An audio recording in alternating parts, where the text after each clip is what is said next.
Donald Trump offers devastating sanctions against Russia and China if NATO follows suit, while in Poland for another day, for a second day, the air raid sirens are sounding. We'll talk about this as well as about anything else that has happened along the front lines and behind them in this SITREP about the war in Ukraine.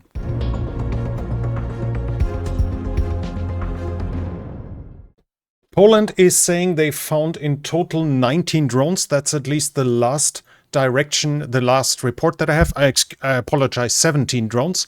The drones that were used, the majority or all of them were Gerbera drones with extended fuel tanks. So apparently without explosives, but with extended fuel tanks to allow for bigger range, giving just another hint that this was intended to enter the Polish airspace. The Ukrainians said that in the past they've seen Polish and Lithuanian SIM cards inside of Russian Gerbera drones, which would be an indication that provocations against both NATO members were planned. But we have the Ukrainian Serhiy Flesh here mentioning that also Brazilian and Paraguayan SIM cards have been found, and obviously that was probably not because the drones were supposed to fly to Brazil and Paraguay. So that could be a hint that the Russians rather use any SIM card they can get for whatever use.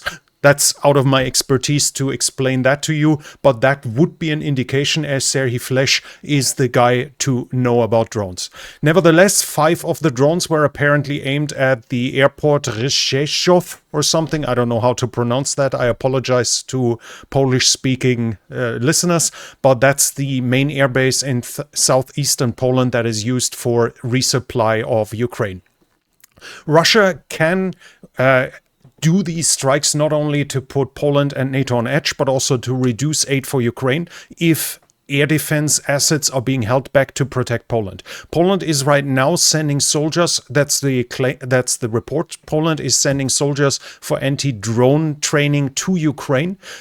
Those weapons they are going to use against drones like Shahids or something will obviously not be available to go to Ukraine. So at least theoretically, that can reduce the amount of weaponry that's available for Ukraine. If, for instance, the Polish armed forces are building up now AAAs as well against Shahid drones, it has to come from somewhere. The threat is continuing, though.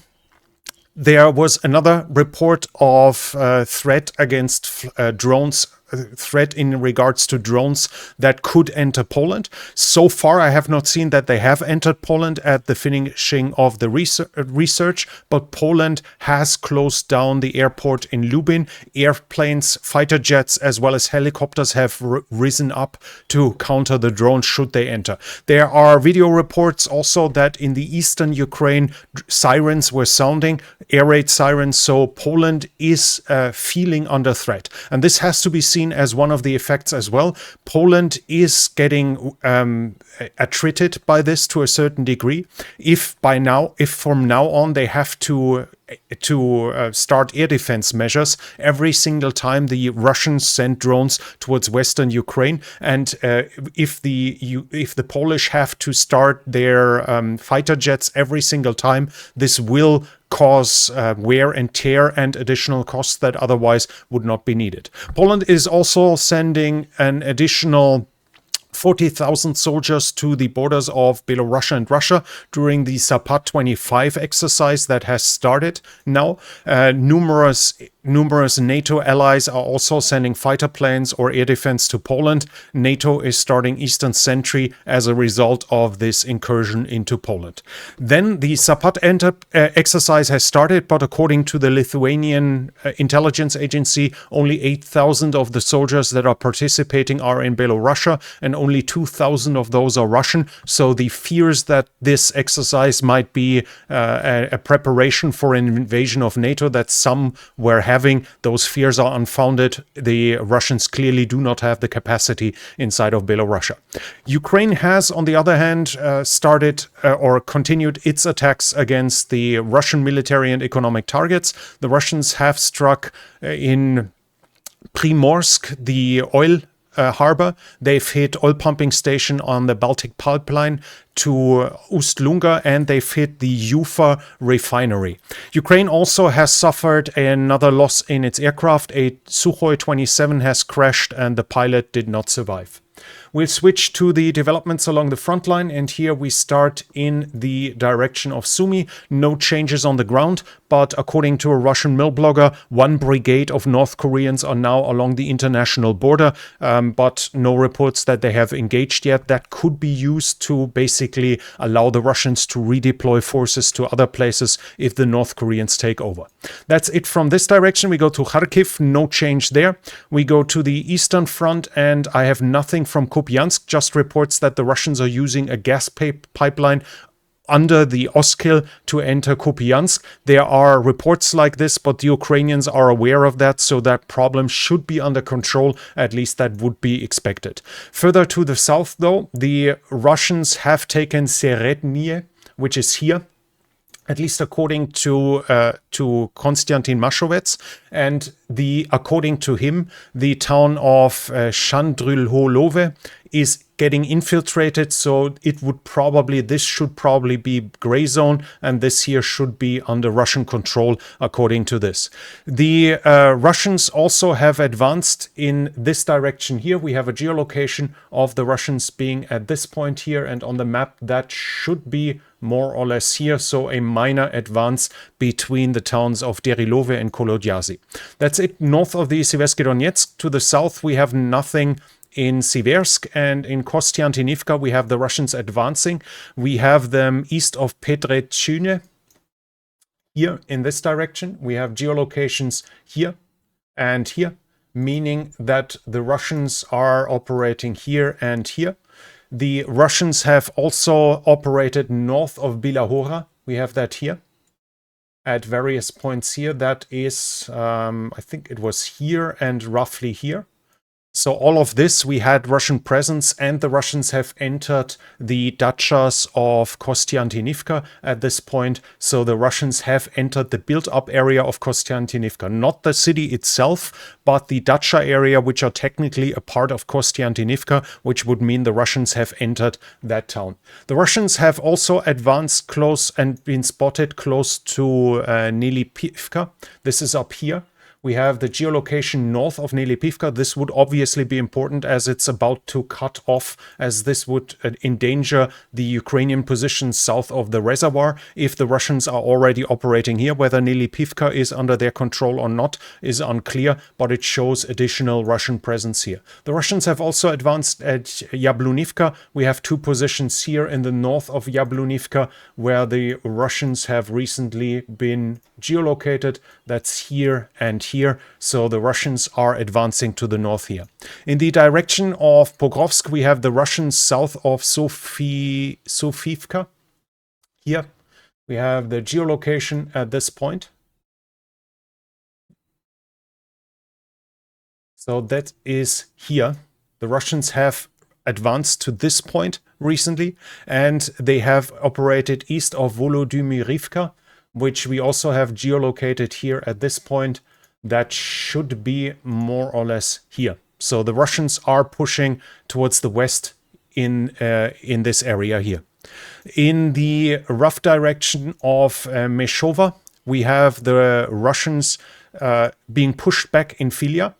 This is liberated by the Ukrainians again. The Ukrainians apparently have pushed the Russians out. We have it geolocated and they've shown their flag there. And in the direction of Pokrovske, which is here, we have the Russians in Sosnivka. Here.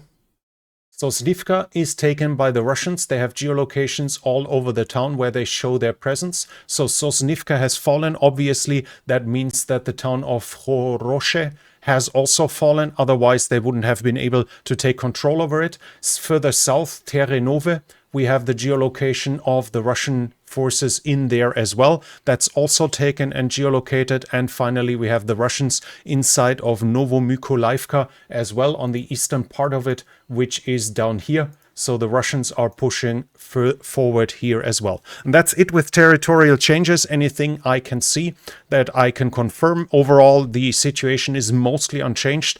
The Russians are pushing towards Liman and Izium in this direction and are having some success. South of Kostiantynivka, the situation is getting worse by the day. Probably the influence of Russian drone strikes against the logistics of the Ukrainians here, and the Russians are advancing west here into Dnipro Oblast in this direction as well. In the political area, we have fuel shortages now in 10 Russian oblasts. This is spreading. The Russian central bank is lowering the interest to 17%, supposedly because inflation is going down. And we have Donald Trump offering massive sanctions against Russia if NATO members stop buying Russian oil and gas, and if 50 to 100% of tariffs are being charged towards China. This is basically until China stops its support for Russia. Now, I think this would actually work if massive sanctions are done against both of them. This would put China up for the question to either go all in and seek open confrontation with the West, who has half of the world's economic output behind its back, with its allies, or it would have to bow down. But at the same time, it's highly unlikely that this is even possible, because Europe is still addicted to Russian oil and gas, that the NATO nations, most of them inside of European Union, find the unity to completely cut off oil and gas seems highly unlikely as well. And the tariffs 50 to 100% towards China are more than questionable as well. So whether he's offering this because he hopes that they will join in, like he claims that they didn't do their best so far, and if they do, he's willing to join them, or if he offers them so he knows, because he knows that the Europeans are not that they are not able to even join him, or that they are not willing. This is up for debate. I can't answer that for you. But one thing is more or less clear. As we can see here, he once again calls that war the Biden's war and Zelensky's war. And this way will allow him to give the fault for a peace initiative to fail to the rest of NATO, to the European Union, as he was willing to do what's necessary to stop the Russian war machine and to force the Chinese to participate, whereas Europe didn't join in. So he has someone to blame that he was not able to make peace. That is at least a possibility here. In international support, the European Union sent 6 billion in interests from the Russian frozen money. It's meant for the drone production inside of Ukraine. The European Union has already delivered 80% of the planned 2 million shells for Ukraine. Germany is delivering 2 Patriot batteries and 300 million for drone production, 40 else for the starting vehicles for the Patriot are already delivered. The United Kingdom will deliver thousands of interceptor drones monthly to Ukraine, and those interceptor drones have been developed by Ukraine, so it's exactly what the Ukrainians actually need.